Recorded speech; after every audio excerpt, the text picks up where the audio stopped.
আসসালামু আলাইকুম রহমতুল্লাহ। কেমন আছেন সবাই? আলহামদুলিল্লাহ, আশা করি সকলেই ভালো আছেন। মাশাআল্লাহ, আমাদের বাঙালি জাতি এত বড় বোকা যে ধোঁকা খেতে, খেতে আর মিথ্যা শুনতে, শুনতে এসব যেন জীবনের একটা অংশই হয়ে গিয়েছে। যা বলা হয়, যা বইয়ে পড়ানো হয় আর যাই রটানো হয়, চোখ বন্ধ করে আমরা সবকিছুই বিশ্বাস করে নিই। আমরা সবকিছুই কেমন যেন মেনে নেই। কিছু উগ্রবাদী অমানুষ আর কিছু রাজনীতির কীটপতঙ্গ যেভাবে ভারতবর্ষের ইতিহাস বদলাতে কাজ করেছে, ঠিক সেইভাবে, ঠিক একইভাবে বাংলাদেশের প্রকৃত ইতিহাস পরিবর্তন করতে কাজ করেছে তাদেরই পাঁচাটা কিছু অনুসারীরা।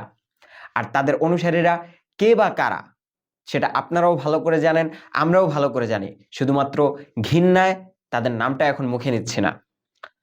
সব জায়গাতেই যে দলই ক্ষমতায় আসুক না কেন, সে তার বাপদাদা আর তার স্বামীর বানোয়াট গল্প আর কিচ্ছা কাহিনী শোনায়। শুধু শোনায় না, বরং উল্টো তাদের সেই মিথ্যা বানোয়াট সেসব কিচ্ছা কাহিনীকে বাস্তবে রূপান্তরিত করতে দেশের প্রাথমিক শিক্ষা প্রতিষ্ঠানগুলোতে তাদের বানোয়াট কিচ্ছা কাহিনীগুলো পড়াতে এক প্রকার বাধ্য করা হয় বললেই চলে। কথায় আছে না, জোর যার মুলুক তার, ব্যাপারটা সেরকম আর কি। আর সেই কিচ্ছা কাহিনীতে 10% সত্যতা থাকলেও বাকি 90%ই থাকে মিথ্যা। সে মিথ্যা শিখতে আমাদের ভবিষ্যৎ প্রজন্মের সন্তানদেরকে এক প্রকার বাধ্য করা হয়। সে তো অবুঝ, সে নাদান, সে এখানে সত্য মিথ্যার কি বুঝবে?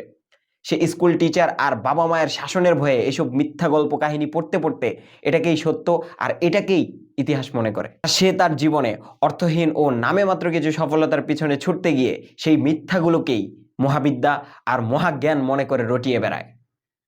আর এসব করতে করতে নিজের অজান্তেই সে হয়ে যায় একটা সময় জগৎ বিখ্যাত মিথ্যাবাদী, যেটা সে নিজেও জানে না।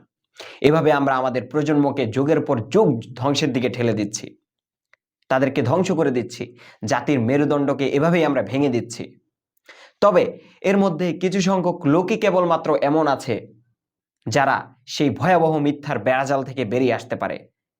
সেই ব্যক্তিগুলো হলো যারা তাদের চোখ কান খোলা রাখে, যারা সচেতন, যারা আগে এটা চিন্তা করে যে এটা পড়লে কি উপকার হবে, আসলে এটা সত্য কিনা, সত্য হলেও এই সত্যতার প্রমাণ কি, কেনই বা এটা পড়ব। একমাত্র এভাবে যারা চিন্তা করতে পারে তারাই হয়তোবা এই মিথ্যার বেড়াজাল থেকে বেরিয়ে আসতে পারে। তবে এটার সংখ্যা খুবই সীমিত বললেই চলে। সুতরাং সকলেই সতর্ক হন। আসুন আমরা কি পড়ছি, কেন পড়ানো হচ্ছে সবকিছু জেনে শুনে এবং বুঝে আমরা পড়ার চেষ্টা করি। নিজের জন্য ভালো হবে, নিজের ভবিষ্যৎ প্রজন্মের জন্য ভালো হবে, আর সত্যিকারের ইতিহাস আমাদের মাঝে বিরাজমান থাকবে। জাযাকুমুল্লাহ। আসসালামু আলাইকুম রহমতুল্লাহ।